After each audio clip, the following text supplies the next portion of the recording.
le monde, bienvenue dans ce troisième podcast sur le Cardano en français. Je m'appelle Robin. Et moi c'est Quentin. Aujourd'hui, on s'est basé sur une interview de Charles Hoskinson de la chaîne YouTube Crypto Candor. On va parler d'interopérabilité, d'encadrement légal à travers le monde. On va parler d'Icarus qui permettra à la communauté de développeurs de créer des wallets légers. On abordera également ce qu'est Rust et Shelly.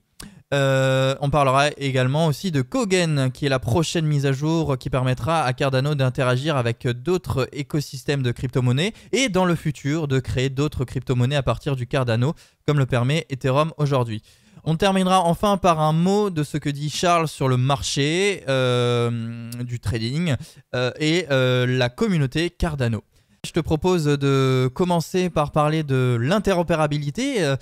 Ça permet aujourd'hui de passer d'une crypto-monnaie à une autre, de transférer des informations d'une blockchain à une autre, ou même carrément de communiquer avec un système classique comme un système bancaire ou un système gouvernemental.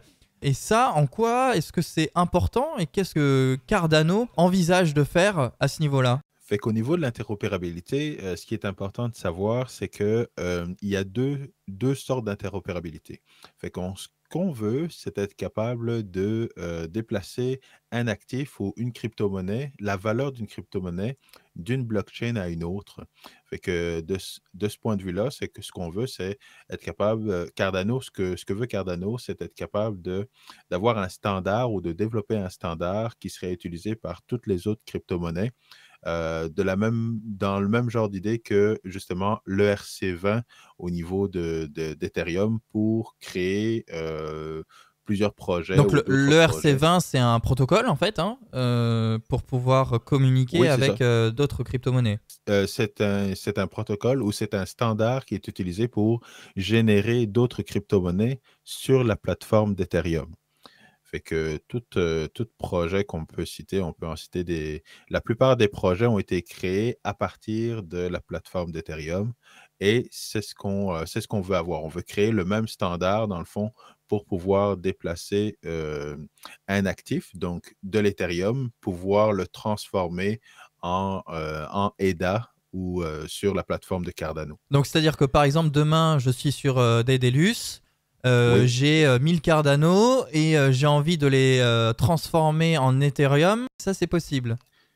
C'est ça, c'est que tu crées une transaction qui te dirait, tu crées une transaction avec un contrat intelligent qui va pouvoir bloquer ou alors carrément supprimer ta quantité de ADA et d'avoir le même montant en Ethereum. Et tout ça, ce serait transféré de la plateforme de Cardano jusqu'à Ethereum.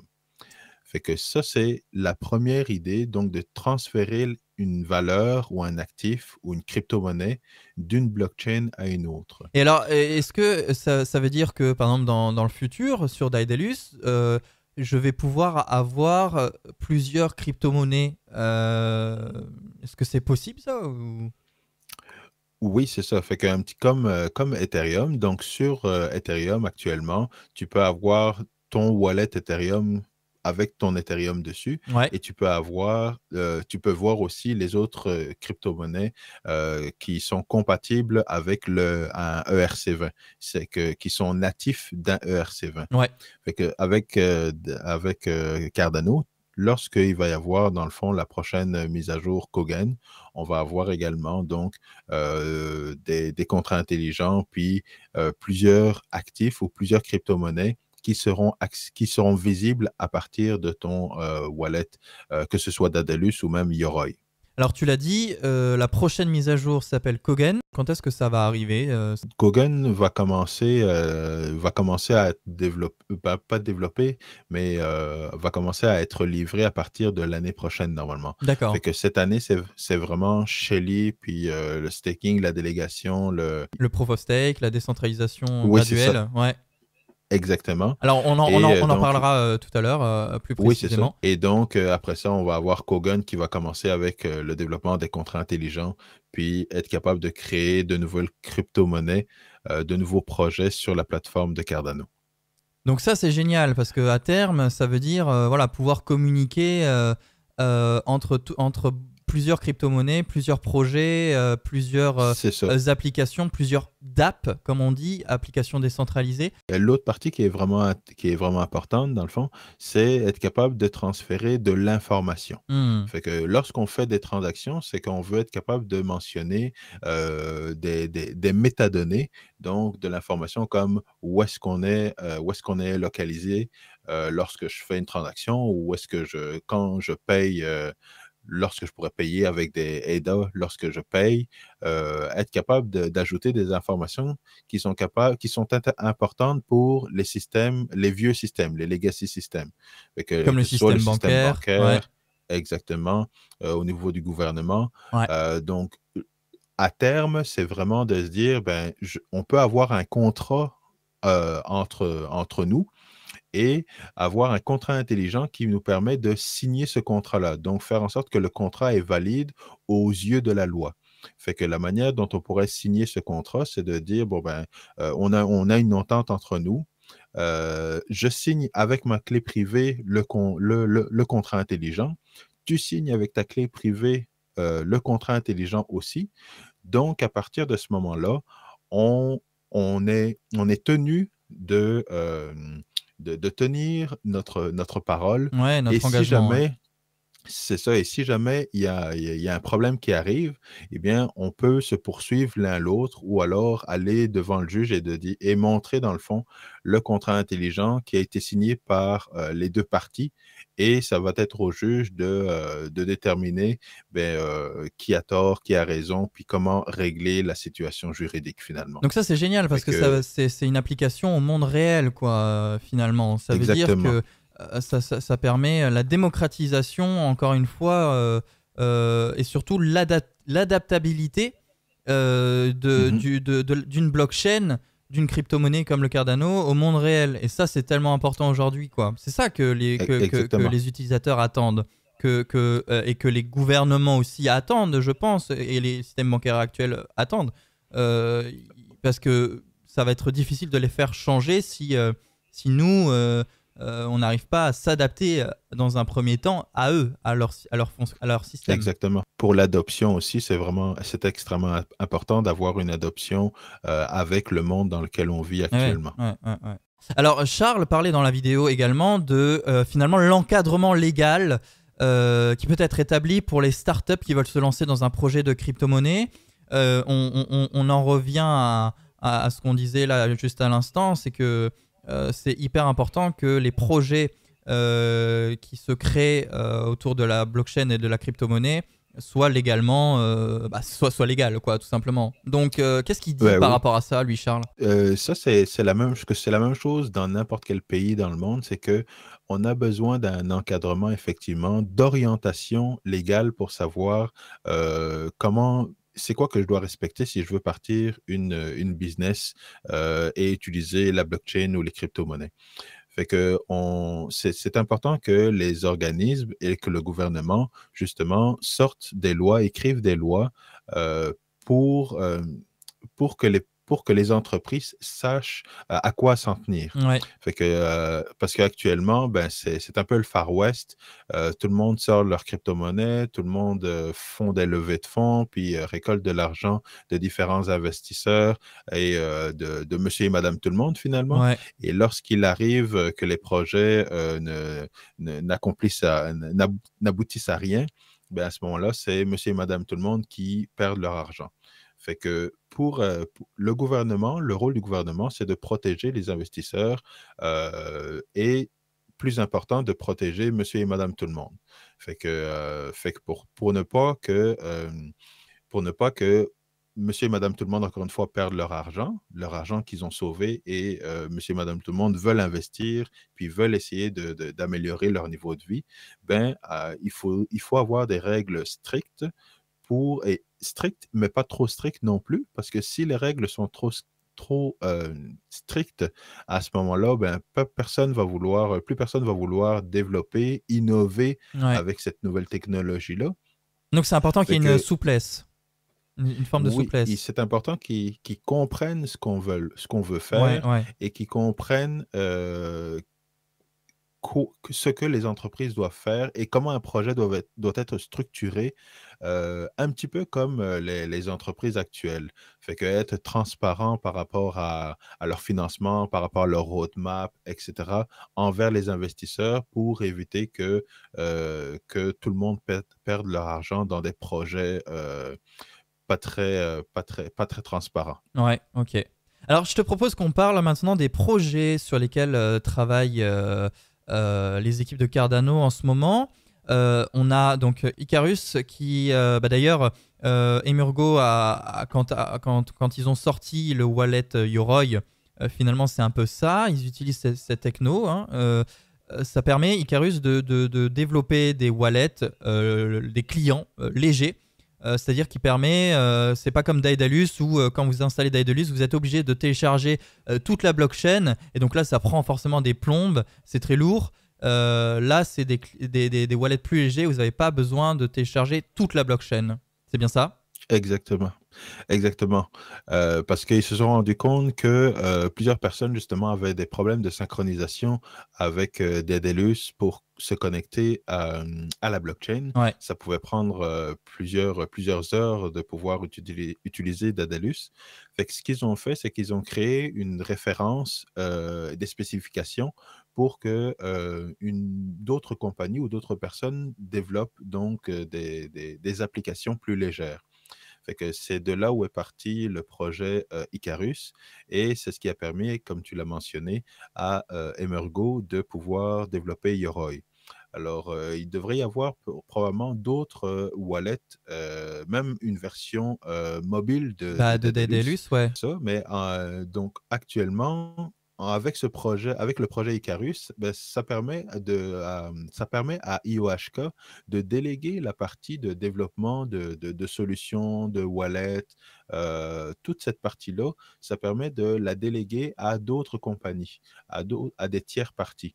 Ouais, du coup, Ça leur permet... d'autres potentielles entreprises ou projets vont, Exactement. en utilisant Icarus, développer eux-mêmes la technologie. C'est ça, ça permet justement à la communauté de mettre la main à la pâte et de soutenir IOHK parce qu'eux veulent focuser vraiment sur la partie académique puis la partie sécurisée. Ok, très bien. Alors, je sais qu'il y a un hackathon en ce moment qui se passe à Hong Kong entre les deux équipes qui travaillent sur Shelly. On a l'équipe Haskell qui travaille donc sur le projet Shelly qui travaille en langage Haskell et l'équipe Rust. Rust en fait c'est une API qui permettra à tout développeur qui développe par exemple en JavaScript, en C++ ou en Python d'interagir avec la blockchain Cardano et l'écosystème Cardano, le système de wallet. Et donc là aujourd'hui ces deux équipes là ils sont en hackathon pour s'affronter ensemble afin de voir afin de tester leur code finalement et de voir s'il y a des failles dans ce qu'ils font. C'est bien ça, Quentin? Oui, c'est ça. Donc, ce qui est important, c'est qu'ils veulent, lancer le testnet et s'assurer que le testnet n'a pas de faille de sécurité. Alors, le hackathon, c'est une des choses qui permet de valider que le code est 100% sécuritaire. Fait que, à ce niveau-là, ben, une fois qu'on va savoir laquelle des deux équipes a le code le plus sécuritaire et laquelle est plus avancée, ils vont pouvoir lancer le testnet et commencer tout doucement à créer des stake pools. Alors du coup, on en vient à Shelly. Quel est leur objectif à terme avec le projet Shelly? À quoi il sert? À quoi ça sert finalement? Donc, Shelly va être la partie qui va permettre de passer du proof of work au proof of stake. Fait que la décentralisation complète. C'est l'essence même de Cardano. Hein. Exactement, parce que actuellement, les transactions sont validées par 3 grandes entités qui sont Emurgo, la fondation, puis IOHK. Donc c'est pas du tout décentralisé en ce moment, pour l'instant. Actuellement, non. Et c'est le but avec Shelly. C'est ça. parce qu'on ne veut pas passer de centralisé à décentralisé du jour au lendemain comme ça. On veut faire ça de manière graduelle pour s'assurer que le côté théorique puis les recherches qui ont été faites répondent bien à l'environnement.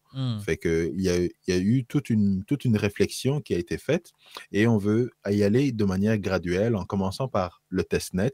Dans le testnet, on va avoir deux groupes de personnes. On va avoir des nœuds qui sont vraiment valides, puis on va avoir des nœuds qui sont malicieux, qui vont essayer d'attaquer le réseau, puis tout ça. Il va y avoir beaucoup de tests qui vont être faits avec des DDoS attaques, donc des attaques de déni, donc essayer d'inonder le réseau avec différentes attaques. Et tout ça va être fait dans le testnet pour s'assurer que Shelly est robuste et est capable de passer en production. Après ça, il va y avoir une progression tranquille vers la décentralisation. Les 3 nœuds principaux, qui sont IOHK, Emergo puis la Fondation, vont continuer à valider des transactions. Et tranquillement, il va y avoir certaines époques, donc certaines périodes de temps où ça va être les différents stake pools qui vont valider les transactions. Fait qu'au début, ce sera peut-être 95% les 3 entités, puis 5% les stake pools. Ouais. Et puis après ça, graduellement, ça va diminuer de 80-20, 70-30, 50-50, jusqu'à la complète décentralisation. Et alors ça, cette complète décentralisation, je sais qu'elle est beaucoup attendue par la communauté globalement, puisque c'est un enjeu majeur du projet Cardano, cette décentralisation. Est-ce qu'on peut se dire que d'ici un an et demi, 2 ans, on aura cette décentralisation complète? L'idée, c'est que ce soit complété d'ici la fin 2019. Fait qu'on peut s'attendre à 2019, début 2020, à être complètement décentralisé pour passer à la prochaine livraison, qui va être la prochaine grosse livraison qui est Kogan. Ouais, ok, d'accord, super. Donc, dès cette fin d'année, ça c'est leur grand objectif de l'année, du coup, j'imagine. C'est bien ça. Et ce sera probablement une des annonces qu'ils vont faire lors de leur summit au mois d'avril. D'accord, très bien. Et donc après, tu disais le projet Kogan sur lequel ils travailleront après qu'il y ait cette décentralisation complète du projet. Charles parlait également du marché. Il a dit un mot sur le marché et des attentes des utilisateurs. C'est vrai qu'il y a beaucoup de gens qui suivent le projet Cardano en espérant que le prix du Cardano monte. Qu'est-ce qu'il en dit, lui, de ça? Alors, ce qui est important de savoir pour l'équipe de Cardano puis les 3 entités, c'est que eux ont une vision très différente du projet Cardano. Fait que généralement, le marché, ce qu'il veut, c'est que le projet livre différentes mises à jour, puis que ça avance rapidement en attendant que le prix augmente.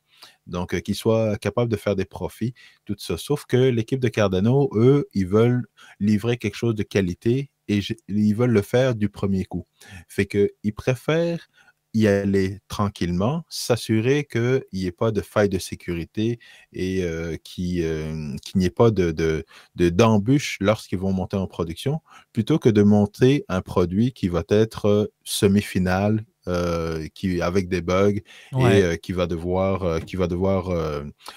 faut retravailler. Ouais. Et ça, c'est bon autant pour eux que pour nous également, parce que nous, la communauté, on croit au projet, on veut que le projet réussisse.